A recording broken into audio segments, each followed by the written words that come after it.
That badge is fake.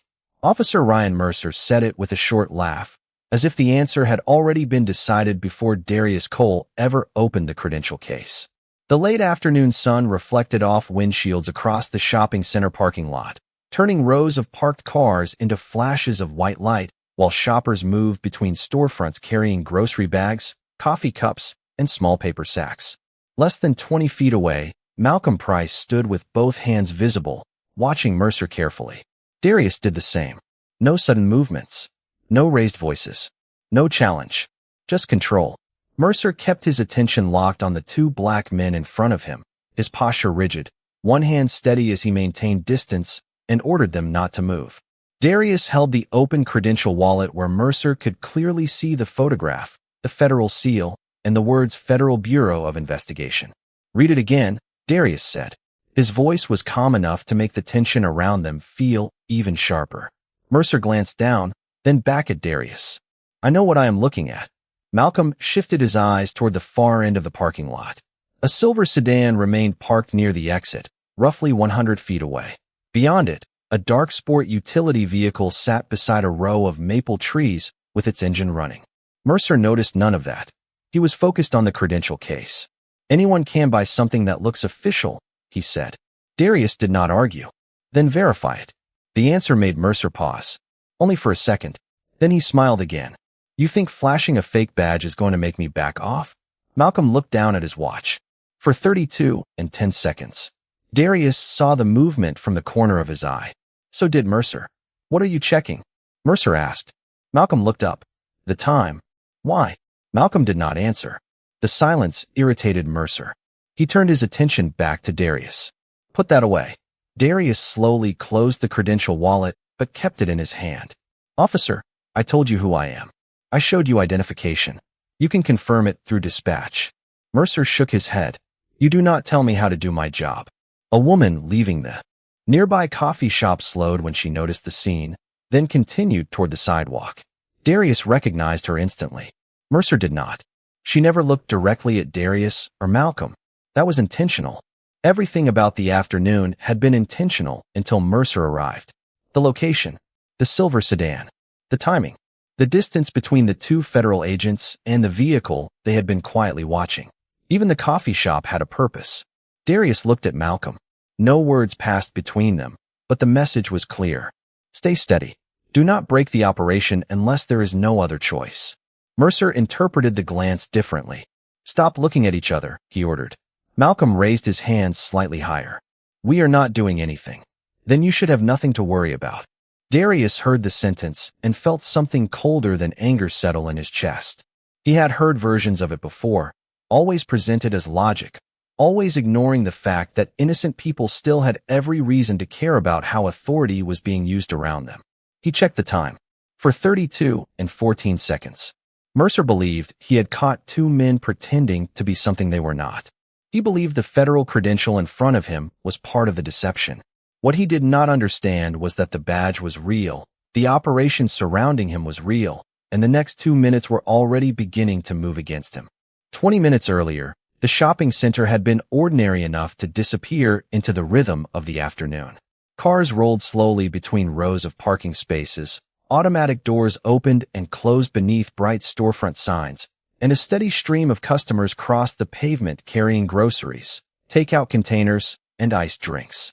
Darius Cole stood beside a dark blue sedan near the edge of the lot, one hand resting loosely near the roof, while Malcolm Price leaned against the passenger side. Neither man looked hurried. Neither looked nervous. That was important. About 100 feet away, a silver sedan sat near the western exit with a clear view of the main road. Darius glanced toward it only when reflections in the windows gave him cover. Malcolm did the same through the side mirror of their car. Still there, Malcolm said quietly. Darius nodded. Let him get comfortable. A vibration came from Malcolm's phone, short and deliberate. He did not take it out. He simply shifted his weight and looked toward the nearby coffee shop. Through the glass, a woman in a tan coat sat alone at a small table near the window, apparently reading something on her tablet. She never looked directly at them. At the far end of the lot, a dark sport utility vehicle remained parked beneath a line of maple trees. Its position gave the driver a view of the silver sedan without making the vehicle stand out. Every piece of the scene had been arranged to look unimportant. Darius checked his watch. For 12 in the afternoon. We have plenty of time, Malcolm said. That is usually when something goes wrong, Darius replied. Malcolm gave him a faint smile. You always this optimistic? Only on good days. Their conversation sounded casual, but their attention never left the pattern around them. The silver sedan had arrived 11 minutes earlier. The driver had stayed inside. No phone calls. No visitors. No movement except an occasional glance toward the entrance of the shopping center. Darius had spent years learning that surveillance depended less on staring at a target than on understanding everything around it. Who entered? Who left? Which vehicle appeared twice? Which person walked too slowly?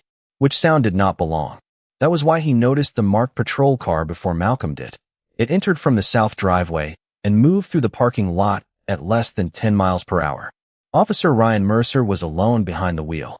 He glanced toward a loading zone, then toward a group of teenagers near a sandwich shop, then toward the row where Darius and Malcolm were standing. His eyes stayed there. The patrol car continued another 50 feet. Malcolm saw it now. Local patrol. I see him. Mercer drove past them without stopping. Darius kept his expression neutral and looked toward the storefronts instead. The patrol car reached the next aisle. Its brake lights came on. Malcolm lowered his voice. He is turning around. Darius watched through the sedan's window reflection as Mercer made a slow loop around the end of the parking row. Do not react. Was not planning to. The patrol car approached again, slower this time. Mercer looked directly at Darius, then at Malcolm, then at the silver sedan across the lot. Darius could almost see the questions forming behind the windshield. Mercer passed them a second time and stopped roughly 30 yards away. The engine remained running. A few seconds later, the driver's door opened. Malcolm glanced at Darius. This could be inconvenient. Darius watched Mercer step out. Only if he makes it inconvenient. They did not know yet that Mercer had already made the most important decision of the afternoon. He had looked across a crowded parking lot, seen two black men standing beside a car, and decided they required his attention before either of them had spoken a single word. Mercer closed the distance between them without hurrying, one hand resting near his belt as his eyes moved from Darius to Malcolm and then to the dark blue sedan. Afternoon, he said. Darius gave a small nod. Officer. Mercer stopped several feet away. What are you two doing out here? Malcolm glanced toward Darius, then back at Mercer. Standing by our car. Mercer did not smile. I can see that.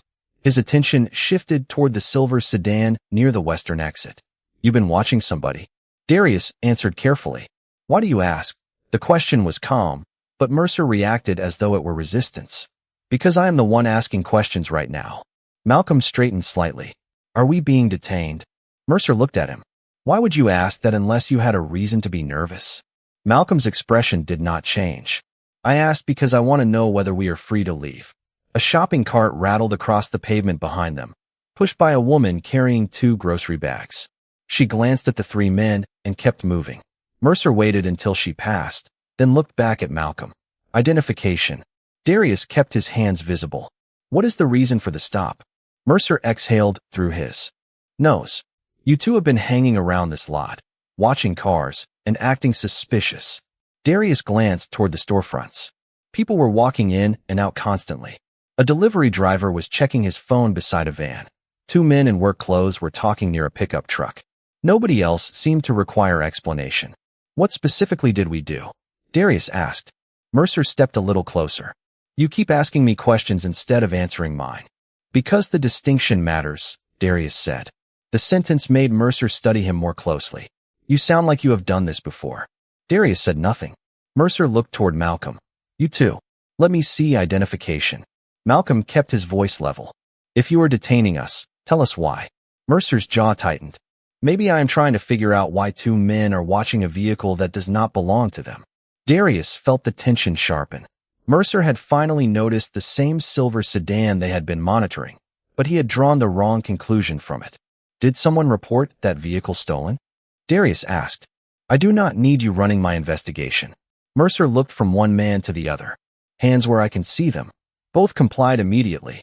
That should have reassured him. Instead, Mercer seemed to interpret their discipline as another reason for suspicion. Malcolm's phone vibrated once in his pocket. He did not touch it. Darius noticed the signal. So did Mercer. What was that?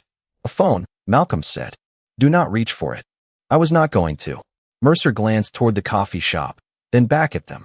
The woman in the tan coat was still seated inside, apparently absorbed in her tablet. At the far end of the parking lot, the dark sport utility vehicle had not moved. Everything remained where it needed to be. For now, Darius lowered his voice. Officer, we do not want to interfere with whatever you think you are doing. Mercer gave him a cold look. Then cooperate. Darius held his gaze. Cooperation does not mean surrendering the right to ask why we are being stopped. Mercer was silent for a moment. Then he looked toward Malcolm's coat. What is in your pocket? Malcolm answered. Personal items. Take your hands away from your sides. Malcolm did so. Mercer shifted his stance, his attention now fixed on both men. The air between them felt thinner. Darius knew this was the point where a simple misunderstanding could still end quietly. He also knew Mercer was moving in the opposite direction. The officer had begun with a suspicion, and now every calm answer, every question, every glance was being used to prove that suspicion correct. Mercer kept his eyes on Malcolm's coat, as if the answer he wanted might appear through the fabric. Move your hands higher, he said. Malcolm raised them slowly until they were level with his chest. Darius did the same without being told. The parking lot had not changed, but the mood inside it had. A few customers were slowing near the storefronts. A man loading groceries into the back of an sport utility vehicle paused with one bag still in his hand. Mercer noticed the attention and seemed to become more rigid, not less. Officer, Darius said, we are complying. Mercer looked at him, then stopped talking. Darius let the silence sit for a second. I need you to understand something before this goes any further. Mercer gave a short, humorless laugh. You think you are in a position to explain things to me? Malcolm glanced toward the silver sedan. The driver had shifted in his seat. Darius saw it too. The operation was entering a more sensitive moment, and every second spent in this conversation increased the chance of losing the target. Still, neither man could afford to make a sudden move. Mercer followed Malcolm's glance. There. You keep looking at that car. Malcolm answered. I am looking around. No, you are watching it. Darius spoke calmly. Officer, nobody here is threatening you. Mercer's expression tightened. I decide what is a threat. The words were quiet, but they carried more weight than if he had shouted them. Darius felt the familiar pressure of a situation narrowing around bad assumptions. He kept his hands visible and his voice even. That is exactly why you need accurate information. Mercer shifted his attention back to Malcolm. What is in the inside of your jacket? Malcolm did. Not move. My identification. Then show me. Malcolm started to lower one hand slowly. Mercer reacted immediately. Stop. Malcolm froze. You told me to show you identification. I told you to stop. Malcolm raised his hand again. No complaint. No sudden movement. Just discipline.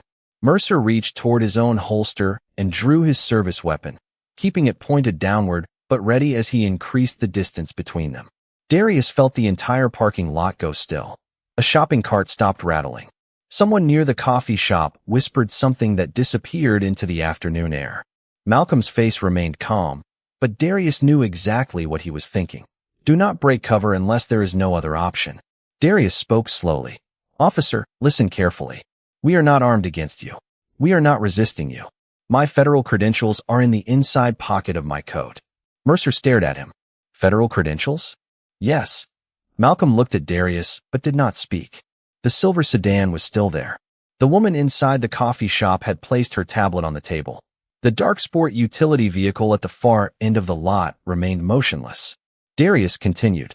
I am asking permission to reach for identification so you can verify who I am. Mercer's eyes narrowed. You expect me to believe you are federal? Darius answered without emotion. You do not have to believe me. You can verify it. For the first time, Mercer hesitated. His gaze moved from Darius's hands to his face, then to the inside pocket of the coat. Finally, he said, one hand. Slowly, Darius lowered his right hand inch by inch. Every movement was deliberate.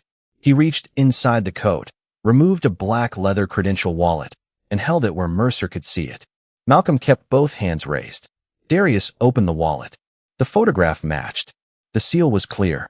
The words Federal Bureau of Investigation sat directly beneath it. Mercer looked at the credentials for several seconds. Darius expected the tension to ease. Instead, Mercer's mouth curled into a faint smile. "That is your story," he said. Darius felt something colder than frustration. He had given Mercer the easiest possible path out of the situation. The truth was now visible in his hand. All the officer had to do was verify it. But Mercer was no longer trying to discover what was true. He was trying to prove that the conclusion he had already reached could not be wrong. Mercer stared at the open credential wallet for another second, then gave a small laugh that carried more disbelief than humor. "You really expect me to buy this?" Darius kept the wallet steady. "You do not have to buy anything. Call dispatch and verify it." Malcolm remained several feet away with both hands visible, his attention divided between Mercer and the silver sedan near the western exit. The driver inside that car had moved again. Not much, just enough to matter. Darius saw Malcolm notice it and understood the problem immediately. Their surveillance window was shrinking. Mercer, however, seemed completely unaware that anything existed beyond the confrontation he had created. "Federal Bureau of Investigation," Mercer said, reading the words as if repeating them might expose the credential as a joke. "Right." Darius did not react. "Call it in." Mercer looked at him. "You think I need instructions from you?" "I think verification would answer your question." The simplicity of that response seemed to frustrate Mercer. He looked toward Malcolm. "And what about him?" "Another federal agent." Malcolm answered evenly. "Yes." Mercer laughed again. "Of course." A few people near the storefronts had stopped pretending not to watch. The woman who had been inside the coffee shop was now standing near the door with a paper cup in one hand. Her posture looked casual, but her eyes were no longer on the sidewalk. At the far end of the lot, the dark sport utility vehicle remained beneath the maple trees. Its engine was still running. Darius checked his watch. For 32 and 26 seconds. Mercer noticed. "What is so important about the time?" Darius closed the credential wallet slowly. "Nothing you need to worry about if you verify who I am." Mercer shook his head. "No, I know how this works. People get caught. They panic. They invent a story." Malcolm finally spoke. "Then verify the story." Mercer turned toward him. "I was not talking to you." Malcolm held his gaze. "You are looking at federal credentials and refusing the easiest way to confirm them." Mercer stepped slightly to the side, keeping distance between himself and both men. "You two are not in charge here." Darius lowered his voice. "Nobody said we were." The silver sedan's brake lights flashed once. Malcolm saw it. Darius saw it. Mercer did not. Malcolm shifted his eyes toward the coffee shop. The woman with the paper cup touched one finger to the side of the cup, a tiny gesture that meant something only to the people trained to recognize it. Movement. Darius felt the entire operation begin to tighten around the target. He could not afford to argue with Mercer, and he could not afford to leave. "Officer," Darius said, "you have my name, my photograph, my federal identification, and access to dispatch. Use them." Mercer looked at the credential wallet again. "Put it on the hood." Darius complied carefully, placing it on the dark blue sedan where Mercer could see it without coming closer. Malcolm checked his watch. For 32 and 34 seconds. Darius caught the movement. The clock mattered now. Their target was preparing to leave, the surveillance team was shifting position, and Mercer was standing in the center of a federal operation while convincing himself that the only deception in the parking lot belonged to the two black men in front of him. Malcolm looked toward Darius. Darius gave the smallest nod. "Hold." Mercer saw the glance. "Stop communicating with each other." Darius turned his attention back to him. "We are standing still with our hands visible. And you are still acting like you know something I do not." Darius almost answered, then decided against it. Mercer was right about one thing. They did know something he did not. In fact, almost everyone connected to the operation knew something Mercer did not. The woman by the coffee shop. The driver of the dark sport utility vehicle. Malcolm. Darius. Even the clock was telling a story Mercer could not read. For 32 and 40 seconds. The silver sedan began to move. Malcolm's expression stayed perfectly calm. Mercer believed. His refusal to trust the badge had given him control of the situation. In reality, the moment he laughed at it, the countdown had already begun. The silver sedan rolled toward the western exit, slow enough to look ordinary, but Darius knew the timing had changed. Malcolm knew it too. Neither man moved. Mercer remained focused on them, still treating the federal credential on the hood of the dark blue sedan as if it were part of a performance. "Stay where you are," he said. Darius kept both hands visible. "We are staying exactly where we are." Malcolm glanced toward the moving silver sedan, then back at Mercer. The target was leaving. The woman outside the coffee shop shifted her paper cup from one hand to the other. At the far end of the lot, the dark sport utility vehicle finally pulled away from the maple trees. Mercer noticed the movement this time. "Who was that?" he asked. Darius did not answer. The silver sedan reached the exit and paused for traffic. Malcolm checked his watch. For 32 and 48 seconds. Darius could feel the operation adjusting around them. The woman near the coffee shop began walking toward the sidewalk. The dark sport utility vehicle moved into the next parking aisle. A second unmarked vehicle appeared near the south driveway. Mercer looked from one vehicle to another, and for the first time his confidence weakened. "What is going on here?" he asked. Malcolm answered calmly. "You should verify the credentials." Mercer ignored him. "Are those people with you?" Darius looked directly at him. "You already have the information you need." The silver sedan turned onto the access road. For 32 and 56 seconds. Malcolm's phone vibrated again, twice this time. He did not touch it. Mercer heard it. "Do not reach for that phone." "I am not reaching for anything," Malcolm said. Darius watched the dark sport utility vehicle turn toward the exit behind the silver sedan. The operation had shifted into its next phase. The target was moving exactly where the team expected. That meant Darius and Malcolm no longer had to protect the same position. All they needed now was confirmation. Mercer stepped toward the hood and looked down at Darius's credential wallet again. "This still does not prove anything." Darius kept his voice level. "Then call the Federal Bureau of Investigation field office. Call your dispatcher. Run my name. You have had every opportunity." Mercer looked at him. "I decide when I have enough information." Malcolm glanced at his watch. For 33 and 6 seconds. The woman from the coffee shop crossed behind Mercer without looking at either agent. As she passed, she spoke quietly enough that only Darius and Malcolm could hear. "Target is mobile. Team 1 has him." Mercer turned halfway toward her. "What did she say?" Darius said nothing. Malcolm did not move. The woman continued walking toward a parked vehicle as though she had said nothing at all. Mercer looked back at Darius. Suspicion was still there, but now something else had joined it. Uncertainty. "Who is she?" he demanded. Darius answered, "Someone doing her job." Mercer stared at him. The dark sport utility vehicle disappeared through the western exit. For 33 and 18 seconds. Malcolm exhaled slowly. "We are almost clear." Mercer heard him. "Clear from what?" Darius looked toward Malcolm. The second unmarked vehicle stopped near the south end of the lot. A woman in a dark blazer stepped out. Supervisory Special Agent Laura Bennett. She did not hurry. She did not need to. Darius looked at his watch. For 33 and 24 seconds.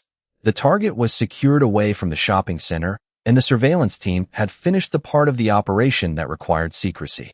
Darius turned his attention back to Mercer. "Now you can call my supervisor." Mercer glanced toward Laura as she approached. "Who is that?" Malcolm gave the first hint of a smile all afternoon. "The person you should have been asking for 5 minutes ago."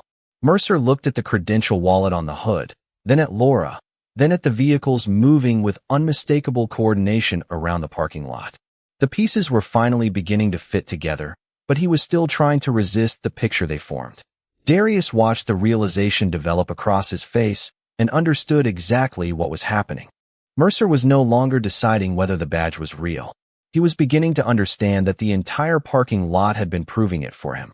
Laura Bennett crossed the parking lot with measured steps, her eyes moving first to Darius, then Malcolm, then the credential wallet resting on the hood of the dark blue sedan.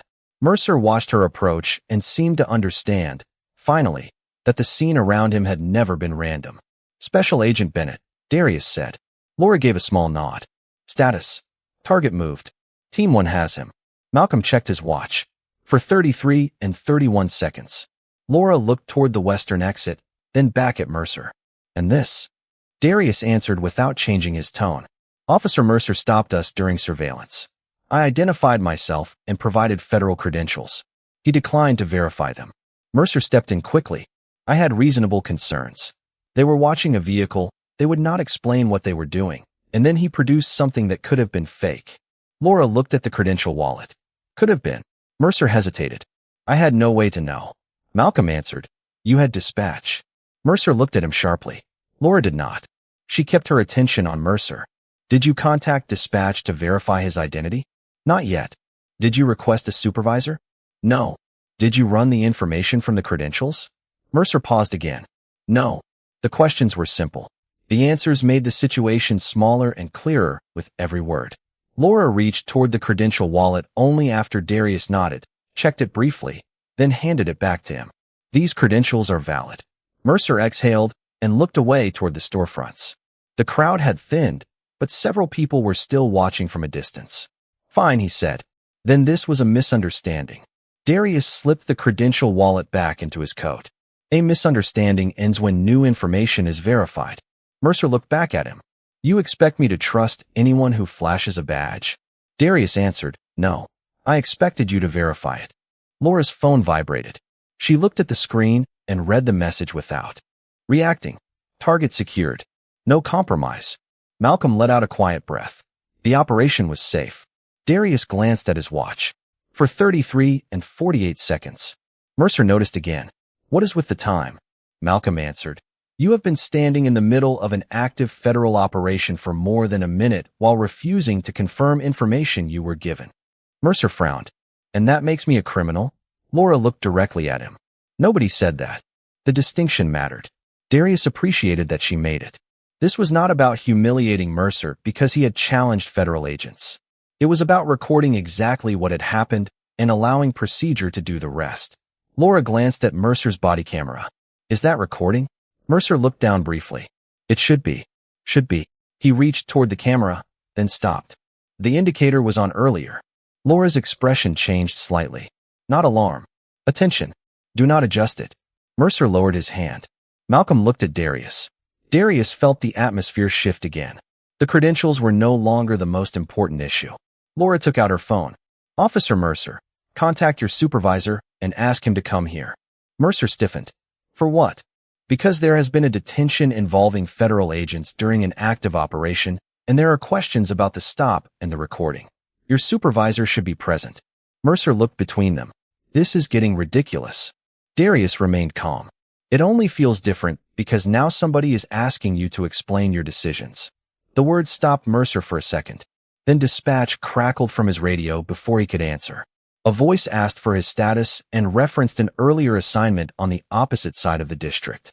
Mercer reached toward the radio but did not respond immediately. Laura heard it. So did Malcolm. Darius watched Mercer's face and saw something new there. Not anger. Calculation. For 33 and 59 seconds. The first minute was nearly gone. Mercer had laughed at a real federal badge because he believed the truth would bend to his certainty. Now the truth was beginning to arrive from directions he could not control. Mercer finally answered the radio. Unit 12, I am occupied on a suspicious person stop at the Westbrook Shopping Center. The dispatcher paused before responding. Unit 12, confirm. You were assigned to the traffic complaint on Jefferson Avenue approximately 12 minutes ago. Did you clear that assignment? Mercer looked toward Laura Bennett, then at Darius and Malcolm. I observed something that required attention. Another pause. Copy. Sergeant Turner is requesting your status and location. Laura said nothing. She did not need to. The radio had started building the record for them. Darius checked his watch. For 34 and 7 seconds. Mercer reached toward his body camera again, then stopped when Laura spoke. Please leave the camera as it is. Mercer frowned. I told you it was recording. Malcolm looked at the small device on Mercer's uniform. Then preserving it should not be a problem. Mercer turned toward him. I am not taking orders from you. Darius answered calmly. Nobody is asking you to. Your own supervisor is on the way. Less than a minute later, a marked patrol vehicle entered the parking lot and stopped near them. Sergeant Michael Turner stepped out and walked toward the group with the focused expression of someone who had already received enough information to know the situation was unusual. Mercer immediately began explaining. Sergeant, these two men were watching a vehicle. They refused to explain themselves, and one of them produced credentials I could not confirm. Turner looked at Darius. Credentials? Darius slowly removed the wallet and opened it. Turner studied the identification, then looked at Laura. She presented hers as well. We are conducting a federal investigation, Laura said. Agent Cole identified himself during the stop and asked Officer Mercer to verify his credentials. That verification was not attempted. Turner looked toward Mercer. Did you call it in? Mercer hesitated. Not yet. Why not? The situation was moving quickly. Malcolm glanced at his watch. For 34 and 29 seconds. Darius noticed that Mercer's service weapon had already been secured back in its holster. The physical tension was fading, but the procedural questions were becoming sharper. Turner stepped closer to Mercer's body camera and studied the indicator. When did you activate this? Mercer looked down. When I approached them. Is it still recording? It should be. Turner asked Mercer not to touch it, then used his radio to request confirmation from the department's camera system. The answer came back less than 20 seconds later. The camera had recorded the beginning of the encounter, but the live status showed an interruption during the stop. Turner looked at Mercer. Did you deactivate it? Mercer shook his head quickly. No, it might have malfunctioned. Darius did not react. Laura remained equally still. Turner asked dispatch to preserve the available footage and system logs. Then another message came through, this one concerning Mercer's earlier assignment. The traffic complaint on Jefferson Avenue had remained unanswered after Mercer diverted himself without notifying dispatch that he was leaving the call. Turner looked increasingly concerned. Ryan, why did you leave your assigned call? Mercer replied, I saw suspicious activity. Turner looked around the parking lot. What specific crime did you observe? Mercer opened his mouth, but the answer came slowly. They were watching that silver vehicle. Malcolm said quietly. The vehicle was part of our investigation. Turner looked toward him, then back at Mercer. Did anyone call in a complaint about these men? Mercer did not answer immediately. That silence was enough. For 34 and 53 seconds. Almost exactly 2 minutes had passed since Mercer laughed at Darius's federal identification. Turner stepped aside and spoke briefly into his radio. When he returned, his voice was measured.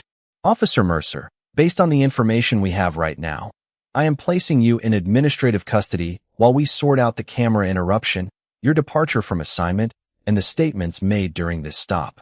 Mercer stared at him. You are serious? Turner nodded. Turn around and keep your hands visible. Mercer looked at Darius, perhaps expecting satisfaction. There was none. Darius simply watched. Turner secured the handcuffs according to department procedure, without spectacle or force. Malcolm checked his watch one last time. For 34 and 58 seconds. Mercer had believed the badge in Darius's hand was the problem. 2 minutes later, the real problem was no longer the badge at all. It was the trail of decisions Mercer had created after refusing to believe what was directly in front of him. 3 weeks later, Darius Cole stood outside the same shopping center with a fresh cup of coffee in one hand and the afternoon traffic moving steadily behind him. The place looked unchanged. Cars still drifted through the parking lanes. Customers still crossed between storefronts carrying groceries and takeout. The coffee shop windows still reflected the maple trees at the far end of the lot. Nothing about the scene suggested that a federal operation had once unfolded there, or that a routine decision by one officer had triggered a review reaching far beyond a single afternoon. Malcolm Price joined him near the dark blue sedan and leaned against the passenger side. You hear anything new? He asked. Darius nodded. Turner called this morning. The department had completed its initial review. The available body camera footage, dispatch records, assignment logs, witness statements, and federal documentation had all been preserved. The camera interruption was still being examined, and Mercer remained off patrol while investigators reviewed whether his decisions followed department policy. No celebration followed that news. Darius had never wanted one. Malcolm took a sip of coffee and looked across the lot. He probably thinks the worst mistake he made was laughing at your credentials. Darius watched a mother guide 2 children across the crosswalk toward the grocery store. It was not. Malcolm turned toward him. No. Darius shook his head. The mistake happened before I ever showed him the badge. Malcolm understood immediately. Mercer had seen 2 black men standing beside a car and decided they were suspicious before learning what they were doing. Every step after that had been shaped by the first assumption. The badge had not created the problem. It had only exposed how unwilling Mercer was to reconsider it. People keep talking about the federal identification, Darius said. Like that was the important part. Malcolm looked toward the western exit where the silver sedan had disappeared weeks earlier. It was important to him. Exactly. Darius lowered his coffee. He changed when he realized who he worked for. That is the part that bothers me. Malcolm remained quiet. Darius continued. If I had been an accountant waiting for my wife, or a mechanic standing beside my own car, or a father picking up dinner, I should not have needed a federal seal to make my words worth hearing. A breeze moved through the parking lot, stirring a loose receipt across the pavement. The moment felt ordinary again, and Darius preferred it that way. Justice did not always arrive with shouting, punishment, or public humiliation. Sometimes it arrived through records, questions, preserved evidence, and the uncomfortable requirement that someone explain a decision without hiding behind certainty. Malcolm looked at him. Think Mercer learns anything from it? Darius considered the question. That depends on whether he thinks this happened because he picked the wrong man. Malcolm nodded slowly. And if he does? Then he missed the point. Darius looked across the rows of cars, at strangers moving through the same public space without needing to announce their jobs, their titles, or their importance. The lesson is not to be careful because the next person might work for the Federal Bureau of Investigation. The lesson is to be careful because every person deserves to be judged by what they do, not by what you assume when you first see them. Malcolm raised his cup slightly. Darius did the same.